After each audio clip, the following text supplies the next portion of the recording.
Hi, my name is Jim and I was retired. In last week's video, I covered catch-up contributions in your 401k as one way to max out retirement savings in your 50s. This week, I'm going to cover some other opportunities to save beyond the 401k. In the last week, I've seen several articles and social media posts about employee stock purchase plans, ESPP. And that was one of the ways that I built up my savings during my career. So in this video, I'm going to discuss ESPP and other ways to max out your savings. Stay tuned. ESPP are one form of equity compensation in which the employers make company stock available to employees as one way of aligning your interests with their interests. In an employee stock purchase plan, you contribute your own after-tax dollars to purchase shares at a discount through payroll deduction. Now, I'm going to cover briefly some of the other forms of stock equity plans in which employers provide stock or options as part of compensation, but I'm going to concentrate on the ESPP plans. Now, I'll include links below that describe more of these equity compensation plans in detail. But the next one down on the list is ESOP, Employee Stock Ownership Plan. And those are more for smaller businesses, privately held businesses, to transfer the company's stock to employees over time as a retirement plan. They are generally qualified plans, and when you leave the employment, you need to sell the shares back to the company, take your money, and then roll it over into another qualified plan. Non-qualified stock options are another way employees get stock options for the role that they play in the corporation as a way to tie them to the company. They vest after a period of time, and they're not taxed when you get the option. They are taxed when you exercise the option. Then there are incentive stock options, which are similar but given for certain targeted metrics. And then there are restricted stock grants. They give you some stock, but you're not allowed to sell it for a set period of time. There are two major types of ESPP plans: qualified plans, which make up about 80% of ESPPs, and non-qualified plans. Now, qualified plan means it meets IRS guidelines and can provide certain tax advantages to the participants. Now, most ESPPs allow full-time employees to enroll in a plan with payroll deductions. And you can elect a certain percentage of your after-tax pay, but no more than $25,000 a year. And that money goes in to an escrow account. And then on a quarterly basis, generally, it's used to purchase shares in the ESPP at a defined discount from the market price, anywhere from 10 to 15%. Now, for instance, a stock trading at $10 on January 1, the ESPP price might be set at 15% lower, or $8.50 for a share. And then if the stock price goes up over time, you're still getting that $8.50 a share. For instance, in this next bar here, it goes up to $12. You're still purchasing it at $8.50 a share. But the next quarter, it might go down to $9 a share. That's less than the original market price. And therefore, the purchase price in the ESPP would fall to $7.65. Now, if the stock goes up throughout the year, you could be buying the shares of your company's stock at a significant discount.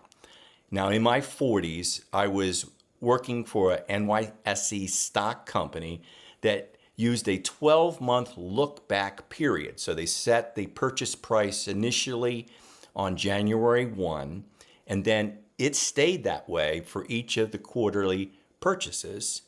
If the quarter went down, the new price was set. Now, this is after tax dollars, so you've already paid ordinary income tax on the purchase price that you put into it, but you haven't been taxed on that discount. But here's the qualified part of an ESPP. You aren't taxed on that little discount until you sell the share, at which time you'll also be taxed at a capital gains rate on any capital gains from when you purchase the share. Now, also, qualified sales are those that are made at least 2 years from the start of the offering and 1 year from your purchase price. And so they do qualify as long-term capital gains when you get them. You could sell as a non-qualifying disposition, but you're not going to get the tax advantages. The whole thing would be taxed as ordinary income or short-term capital gains rates when you sell too early. So if it is a qualifying sale, you gain the tax advantage of the deferral on the discount. That's going to come to you as ordinary income when you sell the share, but also you gain from a lower capital gains rate. Now, as you know, capital gains rates are lower than ordinary income rates in most cases, and so you're gaining an advantage with a lower capital gains rate, and you're gaining because you're deferring the ordinary income on that 15% discount from the purchase price until you sell the share. Now, I was able to buy a chunk of shares in this company's stock at a discount, and eventually I sold those shares for about 3 times what I paid for it. That adds up to a after-tax taxable bucket, the contribution to my retirement savings. Now, some downsides. ESPPs have a limit that's $25,000 a year that you can invest in your company's stock.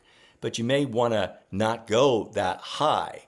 You should really avoid concentrating too much of your overall investments in one stock, particularly the stock that's paying you a salary.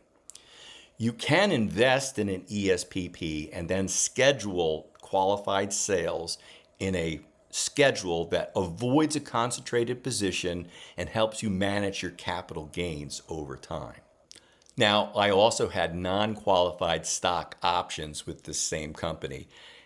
You are not taxed on stock options that were granted generally each year, most of the good years, only when you exercise those options. And you'll want to talk to a trusted advisor about how and when to exercise those options. And again, you don't want to exercise stock options and hold too much of your company's stock. Now, every plan is different, and you need to understand your company's plans when the options or restricted stock grants become vested to you and when you can sell them. Now, early in my career, another employer offered restricted stock grants, and they disappeared when the company was sold in a merger and acquisition, and I got nothing.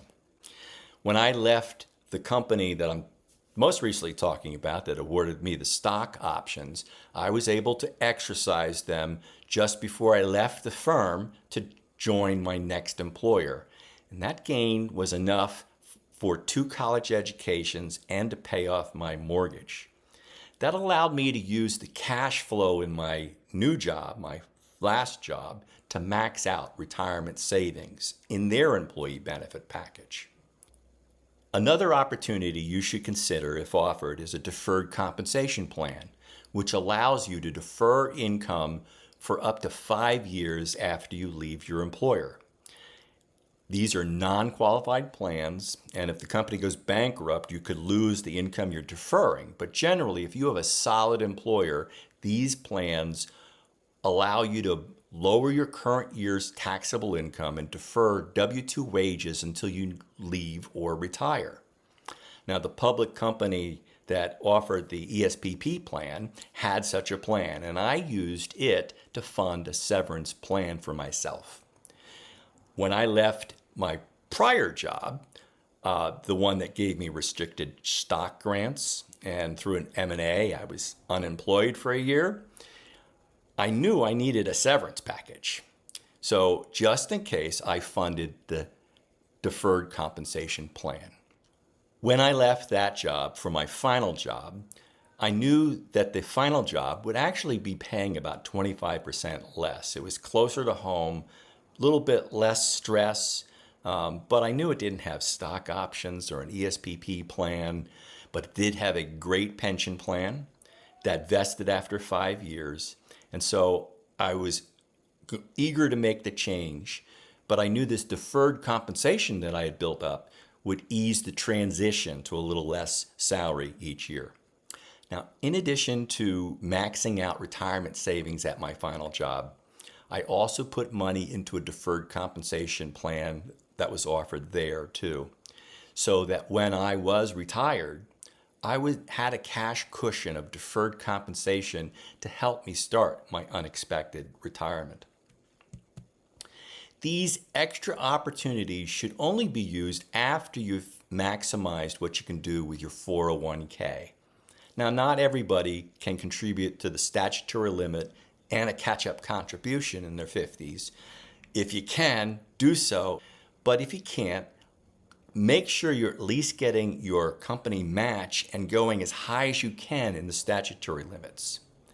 And also, make sure you have that cash cushion of a good, healthy savings account for cash on hand should you need it. Now, others may talk to you about health savings accounts or 529 plans, and I didn't have those as I came up in my career, but they are also additional ways you could be maxing out savings for your retirement and college education. Secure 2.0, by the way, just offered an opportunity to take any leftover 529 funds and put them into your retirement savings. Make sure you check that video there for more on that. Now, I'm going to refer you to other channels for HSAs and 529 since I never had the opportunity to use those. Please like and subscribe to this channel if you like entertaining ideas from a DIY retiree. And I'll conclude with my standard warning. I am not a professional planner. I have no initials after my name. So take these as entertaining ideas from one educated consumer to another. Always do your own due diligence and seek out a professional if you need one. See you later.